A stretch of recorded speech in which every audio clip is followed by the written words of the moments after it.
शहर से बहुत दूर एक गांव था। उस गांव में एक बरगद का पेड़ था। उस पेड़ पर एक झूला लटका हुआ था, लेकिन कोई भी गांव वाला उस झूले पर बैठने की हिम्मत नहीं करता था। एक दिन घसीटा और उसकी पत्नी निर्मला सो रहे होते हैं। तभी उन्हें खिड़की से किसी के रोने की आवाज आती है। इस वजह से घसीटा की नींद खुल जाती है। अरे ये कौन है? हे भगवान, लगता है ये आवाज उसी बरगद के पेड़ की तरफ से आ रही है। अरे निर्मला, जल्दी उठो, देखो ना, आज फिर से वही रोने की आवाज आ रही है। हे भगवान, ये रोने की आवाज तो उसी झूले की तरफ से आ रही है। तुम डरो नहीं, मैं अभी देखता हूँ। फिर घसीटा खिड़की की तरफ जाता है तो उसकी आंखें फटी की फटी रह जाती हैं। उसे झूले पर एक औरत दिखाई देती है। उसने सफेद रंग की साड़ी पहनी होती है और रो रही होती है। अरे निर्मला, जल्दी यहाँ आओ, देखो झूले पर कोई बैठा हुआ है। फिर निर्मला भी जल्दी से खिड़की की ओर जाती है और उस औरत को देखने लगती है। अजी, ये वही चुड़ैल तो नहीं जिसने इस झूले पर अपना कब्जा कर रखा है? तुम्हारा दिमाग खराब तो नहीं हो गया? वो सिर्फ एक औरत है। अजी, भला रात के 2 बजे कौन पेड़ के नीचे झूला झूलता है? अब तुम रुको, मैं अभी बाहर जाकर देखता हूँ। अरे रुको रुको, तुम्हारा दिमाग खराब तो नहीं हो गया जो खुद मौत के मुंह में मरने के लिए जाना चाहते हो? मैं आपको कहीं नहीं जाने दूंगी। तभी वह चुड़ैल अचानक से गायब हो जाती है। ये सब देखकर वे दोनों डर जाते हैं। अरे मर गए रे, ये तो गायब हो गई। मैंने आपसे कहा था ना जी, ये कोई आम औरत नहीं है। तुम सही कहती हो निर्मला, इस झूले में जरूर कोई गड़बड़ है, तभी कोई गांव वाला इसके आसपास जाने में भी डरता है। अजी, आज तक तो हमने इस झूले के बारे में सिर्फ अफवाहें ही सुनी थी। आज तो अपनी आंखों से देख लिया। मैं अब इस घर में और नहीं रहने वाली। फिर अगले दिन निर्मला का भाई अपनी पत्नी के साथ शहर से उसके घर आता है।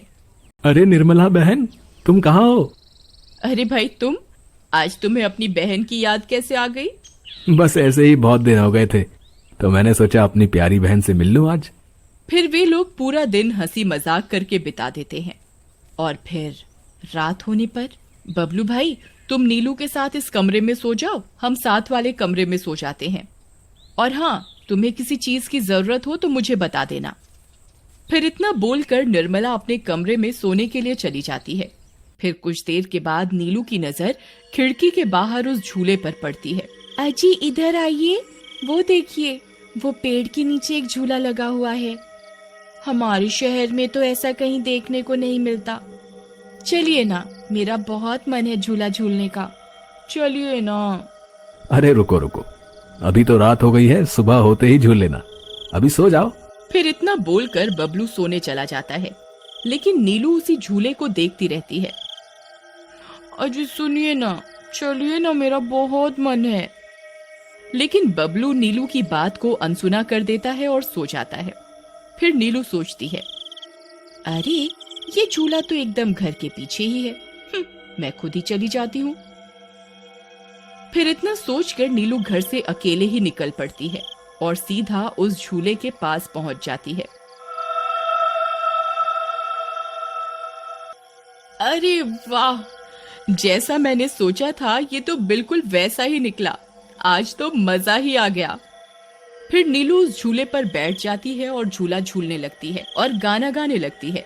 पंछी बनूं, उड़ती फिरूं मस्त गगन में, आज मैं आजाद हूँ दुनिया के चमन में।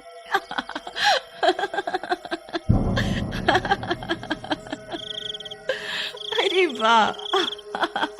फिर नीलू कुछ देर रात खुशी खुशी झूला झूलती रहती है। अरे वाह, आज तो मजा ही आ गया। चलो अब घर चलती हूँ, अगर इनकी नींद खुल गई तो ये बहुत नाराज हो जाएंगे।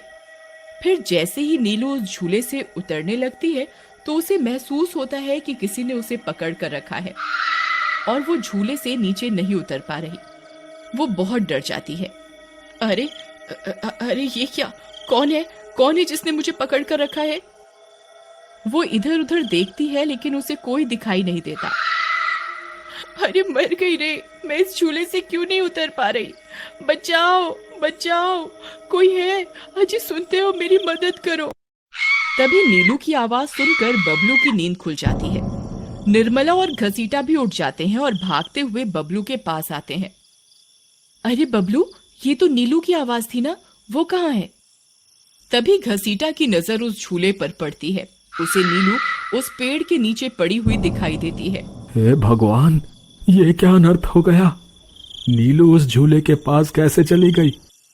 फिर वे तीनों भागते हुए उस झूले के पास जाते हैं। उन्हें नीलू वहां बेहोश पड़ी हुई मिलती है। हे भगवान, ये तुम्हें क्या हो गया नीलू? नीलू, तुम्हें यहाँ नहीं आना चाहिए था। हे भगवान, अब क्या होगा? फिर वे सब लोग वापस अपने घर आ जाते हैं और सुबह होने पर नीलू को होश आता है। नीलू, तुम ठीक तो हो ना? आज के बाद कभी उस झूले के पास नहीं जाना। उस झूले पर किसी चुड़ैल का साया है। ठीक है दीदी, मैं आज के बाद उस झूले के पास कभी नहीं जाऊंगी। फिर रात होने पर सब सो रहे होते हैं। तभी नीलू की नींद खुल जाती है। उसकी आंखें लाल हो जाती हैं और उसके पैर उल्टे हो जाते हैं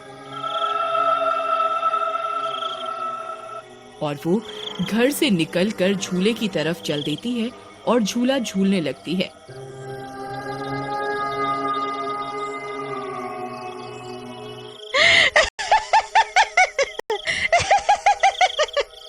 उसकी हंसी सुनकर उन सब की नींद खुल जाती है।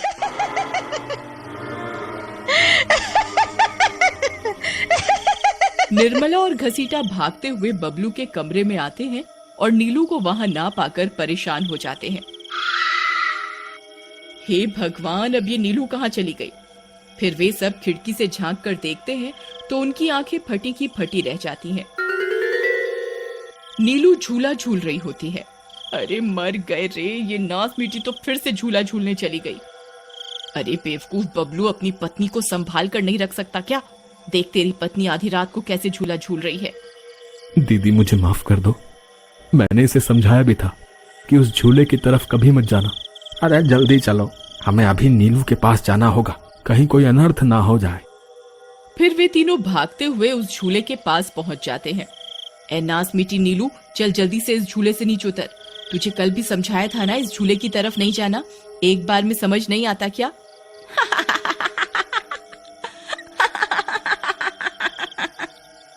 जरा इसके पैरों की तरफ तो देखो। अरे मर गए रे, ये तो चुड़ैल बन गई है। अरे मर गए रे, मेरी बीवी तो चुड़ैल बन गई। अब क्या होगा? अरे भागो रे भागो, सब अपनी जान बचाकर भागो। अरे मैं तो जीते जी विधवा बन गया।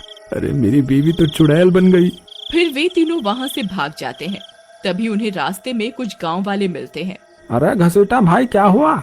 इतनी रात गए कहाँ भागे जा रहे हो? अरे भाई, इसकी पत्नी नीलू शहर से आई थी और रात को वो बरगद के पेड़ के नीचे बंधे झूले पर झूला झूलने चली गई। अब उस चुड़ैल ने उसके शरीर पर अपना कब्जा कर लिया है। हे भगवान, ये क्या अनर्थ हो गया? चलो हम सब मिलकर अभी वहां चलते हैं। फिर वे सब गांव वाले मिलकर वहां पहुंच जाते हैं। नीलू अभी भी झूला झूल रही होती है। ए चुड़ैल, बस बहुत हो गया। तूने हम गांव वालों को बहुत परेशान किया है। तेरी वजह से कोई भी रात को इस रास्ते से गुजरने की हिम्मत नहीं करता था, लेकिन बस आज तेरा खेल खत्म करके ही रहेंगे। चलो भाइयों, आज इस चुड़ैल को जिंदा नहीं छोड़ना बता रहे हैं। भाइयों, हमें इस झूले को इस पेड़ से काट कर अलग करना होगा। फिर कुछ गांव वाले खंजर से झूले की रस्सी तोड़ देते हैं। झूला टूटते ही नीलू नीचे गिर जाती है और चुड़ैल गुस्से में नीलू के शरीर से बाहर निकल जाती है। हे गांव वालों, ये तुमने सही नहीं किया, अब तुम सब मरोगे। भाई जल्दी से इस झूले में आग लगा दो, हो सकता है इस झूले के जलने से ये चुड़ैल भी मर जाए। तभी एक गांव वाला उस झूले को आग के हवाले कर देता है। उस झूले में आग लगते ही वह चुड़ैल भी तड़पने लगती है और कुछ ही देर में वो भी जलने लगती है। मैं किसी को जिंदा नहीं छोड़ूंगी। अरे अरे मर गई रे। गांव वालों, मैं तुम्हें जिंदा नहीं छोड़ूंगी। मैं वापस आऊंगी। फिर देखते ही देखते चुड़ैल जलकर राख हो जाती है और गांव वालों को उस भूतिया झूले से छुटकारा मिल जाता है।